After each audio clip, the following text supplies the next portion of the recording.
What's up guys? So, meron na naman akong pupuntahan kasi inutusan na naman ako ng mama kong magaling. Aakyat na naman daw ako ng bundok kasi nga, walang dalang pagkain yung mga nandoon, yung mga tito ko.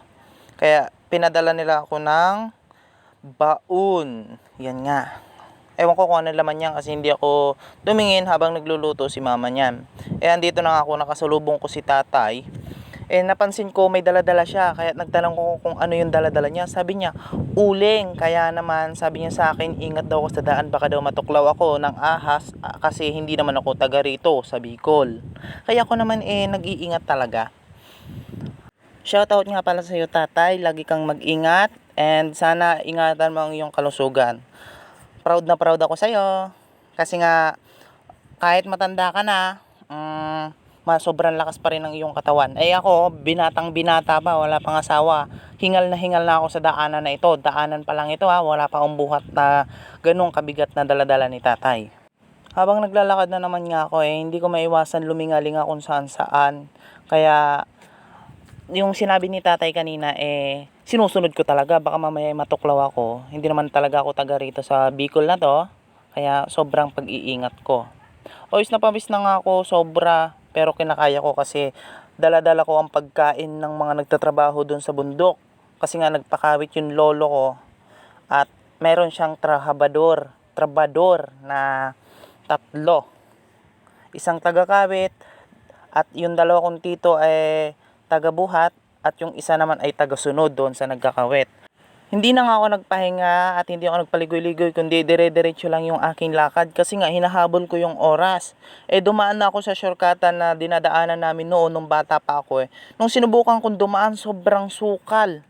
Kaya naman hindi ko maiwasan alala baka mamaya may ahas or malalaking gagamba kasi takot ako sa malalaking gagamba. Tapos meron ako napansin, yung mga nilalagay sa aquarium nandito lang pala. Ewan ko kung yan talaga yung nilalagay sa aquarium. Tapos, nung bata ako, may naalala ko, ito pala yung mahilig mangnugat sa akin. Sobrang talim ng dahon na yon. Habang lumilingaling ako sa taas, napansin ko yung dahon na ito.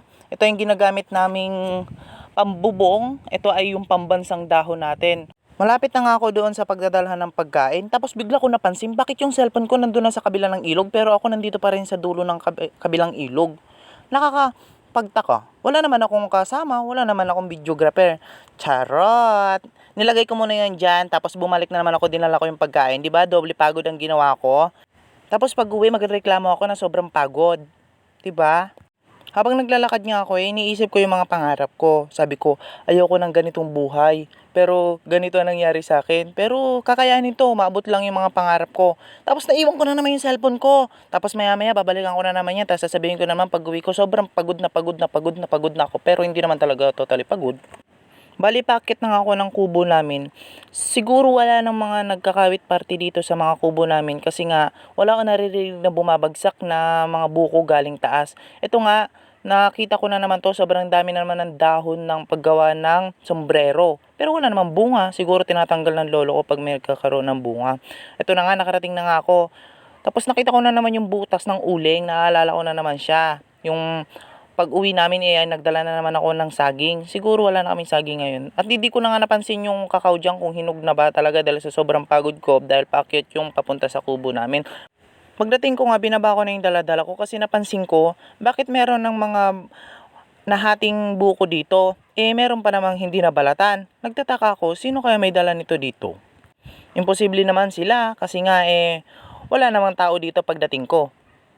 Habang wala nga tao sinimantala ko yung bag ng tito ko. Uhaw na uhaw ako, may nakita akong 1.5 doon na tubig.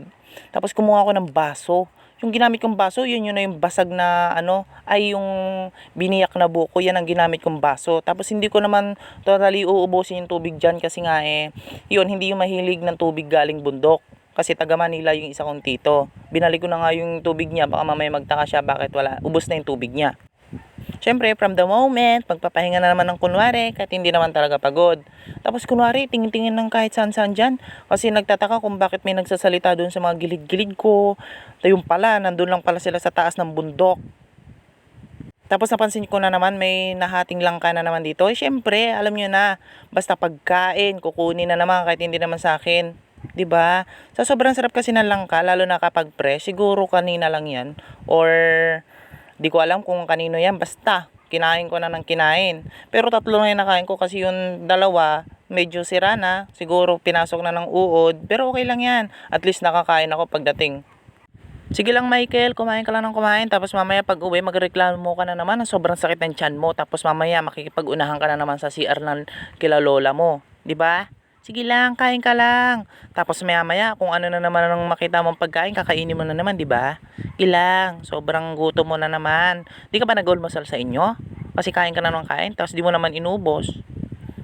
Habang pinagpapatuloy ko yung aking pagpapahinga, napansin ko yung isa kong dito, pabalik, may dala-dala. Sabi ko, ano yan? Tapos sabi niya sa akin, buko. Tapos sabi ko, pwedeng akin na lang. Sabi niya, wag, akin to. Pero ang ginawa ko, kinuha ko pa rin yan. Hindi ako papayag na hindi niya sa akin ibigay, di ba? Ang pangit naman kung hindi niya sa akin ibibigay. Sobrang pagod ko. Tapos napansin ko, yung isang trabador ng lolo ko, yan na naman, nagbuhat na naman siya. Sabi ko, ilang piraso yan? Sabi niya sa akin, 50. Sure ba? 50 ang ganyan? Pero pag nakita nyo yan, siguro pagtataka kayo. Tapos nung tinanggal niya na sa sako, napansin ko, biyak na. Sabi ko, yan, sigurado ka 50. Tapos nakahilera-hilera siya pababa. Mga nakataob-taob siya. Kaya imposible naman kung 50 lang yon, 'di ba? Tapos tinawag na nga ng tito ko yung mga trabador kasi magmemeryenda na eto nga yung magiting naming taga-Kawit. Pero wag kayo, kahit taga-Kawit yan, nakapagpag-graduate yan ng anak niya na grade 12. Tapos ngayon huminto muna para makapagtrabaho at makatulong muna sa kanila. Pero next year magtatrabaho naman siya. Ikaw na naman Michael, nandiyan ka na naman. Nakita mo na naman yung itak tapos yung nyog. Di ka talaga makapakali basta hindi mo nakakain yan. Hindi naman sa'yo yan, sa tito mo yan, di ba? Ikaw talaga, basta pagkain, wala kang inuurungan. Sige lang Michael ihalo-halo mo lang yung mga kinakain mo. Tapos mamaya, sasabihin mo naman, ang sakit ng tiyan ko. Nako, tapos sasabihin naman ng mama mo, ano naman mga kinain-kain mo. Sige lang, inom ka. Tapos mamaya, sasabihin mo na naman. Sabihin mo na naman, Mama, meron ba tayong diet tabs dyan? Baka naman, diet tabs. Char! Nagbabaka sakali lang naman, baka mamaya pagbigyan niyo ako, sponsoran niyo ako kasi mahilig akong kumain ng halo-halo. Tapos pag sumakit yung tiyan, wala naman mapagpapagalingan. Kasi diet tabs lang talaga ang nagpapagaling sa akin, di ba? Tapos habang nag-iitak nga ako, niyaya nila ako dyan na magkape daw. Sabi ko, no, hindi ako nagkakape. Kasi nga, gatas ako, char. Hindi ako talaga nagkakape kasi puro maligam-gam lang na tubig ang iniinom ko kapag umaga pagising ko or kapag tanghali or hapon. Basta kung gusto ko magkape, hindi na ako magkakape dahil maligam-gam lang na tubig ang iniinom ko. Kasi nga sabi, nakaka-nervyos. Speaking sa salitang nervyos, naniniwala ba kayo sa nervyos? Ako hindi kasi. Pero siguro, sabi ng iba, totoo. Kaya naman, kain na naman ako ng kain ng kung ano-ano. 'Di ba? Habang nagpapahinga nga sila dyan, pinagpakape na rin sila ng tito ko para makapagpahinga ng maayos tapos makapagmeryenda. Habang nagmemeryenda nga yung mga kasama ng tito ko, dumating na rin yung isa kong tito. Na habang nagpapahinga din sila, nagkukwentuhan na rin tungkol sa mga nawawala nilang gamit na kakabalaghan kung bakit nawawala yung gamit nila dyan sa bundok. 'Di ba? Nakakapagtaka naman kung mawawala yun. So guys, hanggang dun lang muna yung buhay probinsya na aking vlog. Please like, share, and subscribe, then support my YouTube channel. Paalam guys!